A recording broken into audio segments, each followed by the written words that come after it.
So this weekend, I decided to take a weekend trip to the Buddhist temple Haeinsa.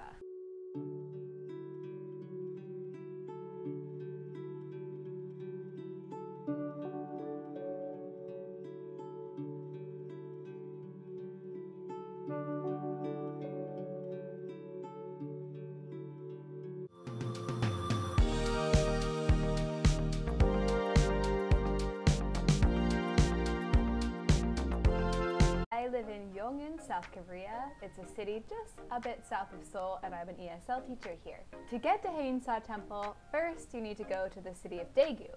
So my friends and I packed up our backpacks and we booked a bullet train. I was so excited to take the high-speed train, and what would normally be like a 3.5-hour drive, the train can do in an hour and 44 minutes. My friends and I ordered our tickets on the SRT train station website. Because it's a Korean website and we're not Koreans, we did our best, but we ended up all separated from each other on the train. Also, it's worth noting that the SRT website doesn't support foreign cards. If you don't have a Korean credit card, you need to go to the station to buy your train tickets.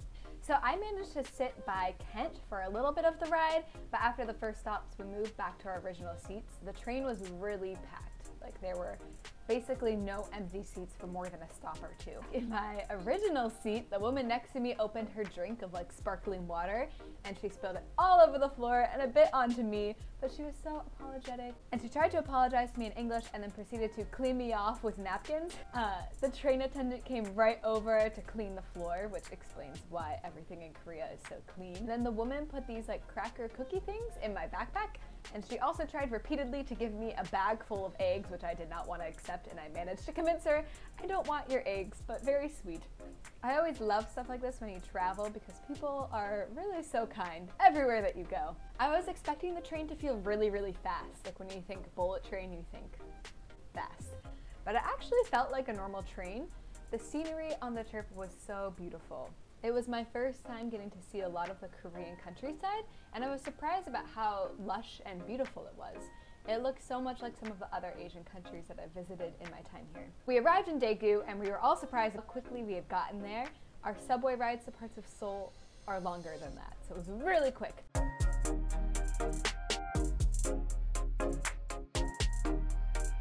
We bought our tickets for the train ride back, and then we had to figure out how to get to the temple. We probably should have planned ahead, but we didn't and we weren't sure. We finally realized that we needed to get to another bus terminal that was connected to the train station by subway. We headed over to the bus terminal, and on the way there we found some stairs that play piano while you walk. I think they're to encourage people to, take the stairs instead of taking the escalators all the time, but it definitely encouraged us.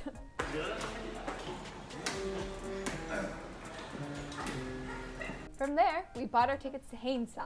A lot of the bus times were canceled due to coronavirus, so we managed to get a bus at around 2 o'clock. It was only 12:30 at the time, so we left to go find some lunch. We ended up stumbling upon a market that was right next door, and it was so fun to see all the clothing and all the food that they sell. I'm a vegetarian, so I went on the hunt for something to eat. It is usually very hard to find vegetarian food in Korea. Some people consider it one of the most difficult countries to be a vegetarian in. I think I agree. I cannot even find vegetarian potato chips in our grocery store. Everyone ended up finding really great lunch there. It was some of the best food I've eaten in Korea. We headed back to the bus terminal and I grabbed a coffee and we boarded our bus for the 1.5-hour bus ride to the temple. Again, we saw so much beautiful scenery on the way up there.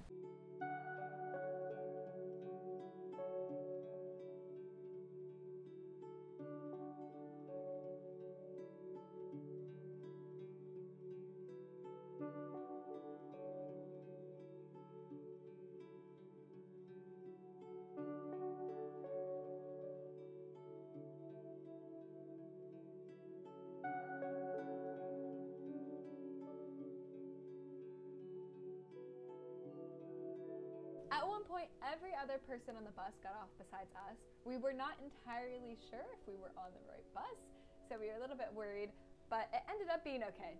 Finally, we arrived at Haeinsa. We had to hike up about a kilometer.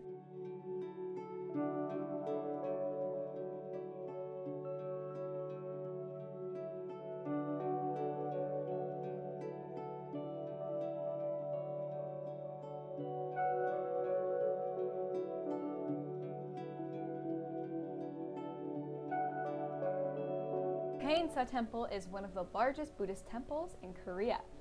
It is tucked away in the mountains surrounding Daegu, and it was founded in 802. Very old. We stayed at the temple through a Korean program called Temple Stay. Their website's in the description down below if you're interested. Temple Stay makes it easy to stay at more than 300 Buddhist temples throughout Korea, though not all of them are available for English speakers. So for about $65, we were able to stay overnight, get a really cool introduction to Buddhism, and eat some traditional temple food. When we first arrived, we were greeted by a very sweet woman who gave us our robes and showed us where we would be staying. The accommodation was so nice. We assumed that we'd be sleeping on the floor because that's how a lot of traditional Korean style homes are. However, we got bunk beds and it felt like summer camp. It was so much fun.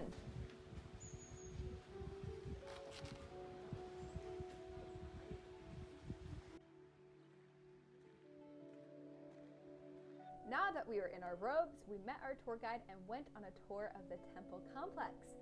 First, we saw the meditation house. Buddhists believe that every person is equal, so originally, to arrive at this part of the temple, you had to walk over this small log bridge. It was built so that way nobility couldn't ride their horses to go. Next, we got to the entrance of the main temple complex. We started up the stairs. There are 108 stairs, which is a significant number in Buddhism. Supposedly, reaching the top would make us achieve enlightenment, but it didn't happen for us. Next, we passed a maze. We were told that completing the maze would make your wish come true, so we all gave it a try.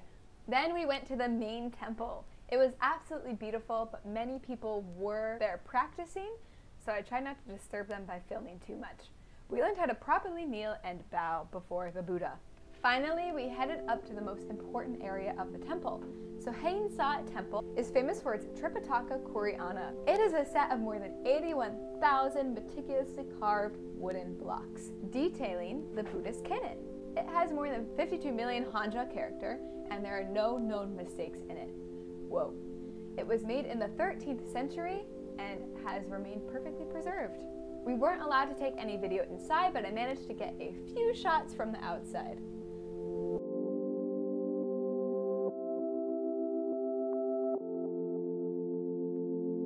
Then, we headed to a traditional temple dinner. Buddhist food is all vegetarian, which was great. I was able to try everything. However, we were told it was rude not to finish your food, as that means that you are not appreciating all of the work that went into it. It was a lot of pressure to finish our food, but we all did it. After dinner, we watched some of the monks play some traditional instruments.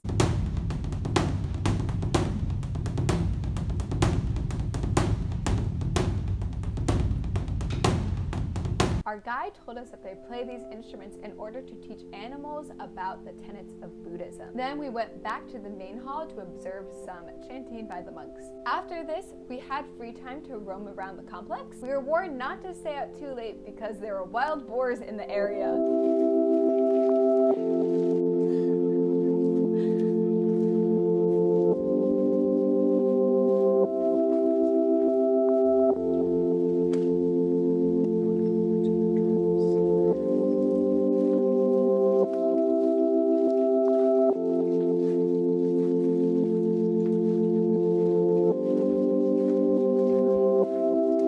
The temple ends very early, and we were asked to be in bed around 9 p.m. We thought it would be really difficult to fall asleep that early, but considering how much hiking and activity we did during that day, we were all in bed in time. The next morning, we woke up at 4 a.m. to observe the Korean instruments again and do more chanting with the monks. It was very early, but it actually felt really nice to be up at that time.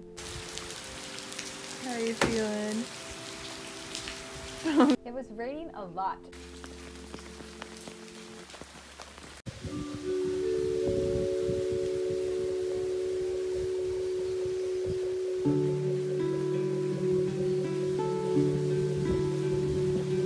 At 6:05, we had breakfast with the monks. After this, we went back to our rooms. I grabbed some coffee from the communal machine and read a bit before taking a nap.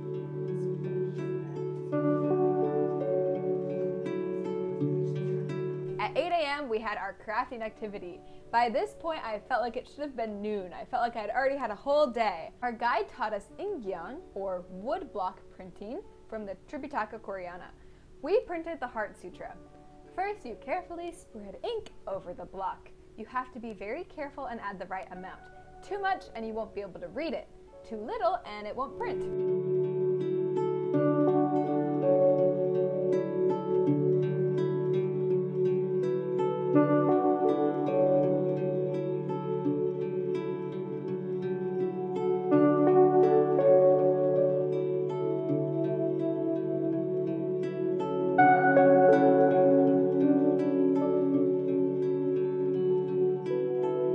The gray sponge thing we're holding is actually made out of monk's hair and horse's hair.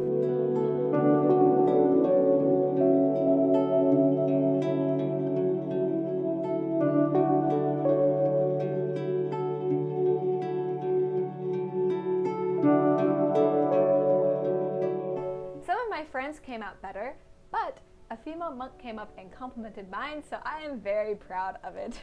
We also bound a book using traditional Korean knot tying. The book is filled with pages about how to start practicing Buddhism, mindfulness, and other facts about the temple. We had a few more hours of free time until we needed to leave.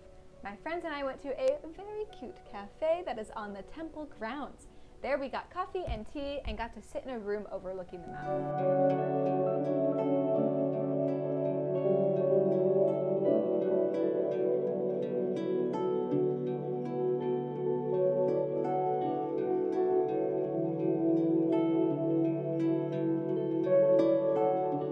A few of us stopped by the temple again to grab a quick meditation before we left. Our guide ordered us a taxi back to Daegu. We were all so sad to be leaving this beautiful place, but the sun was coming out and we were excited to get a bit of respite from the heat. It only took an hour and a half to get back to Daegu by taxi. When we were back in Daegu, we decided to walk around and find some lunch. A few of us ate at a Korean-Mexican fusion place. It was so good. Kent also ordered a cotton candy beer to drink.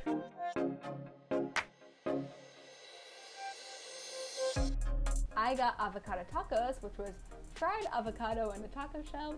They were really good, but like a lot of things in Korea, they were a little bit sweet. Finally, we headed back to the train station to catch our train back to Seoul. This time we were all seated together. As we left Daegu, I thought about how nice it is to take a weekend in nature to relax and unplug. Everything in our suburb of Seoul is so new and modern.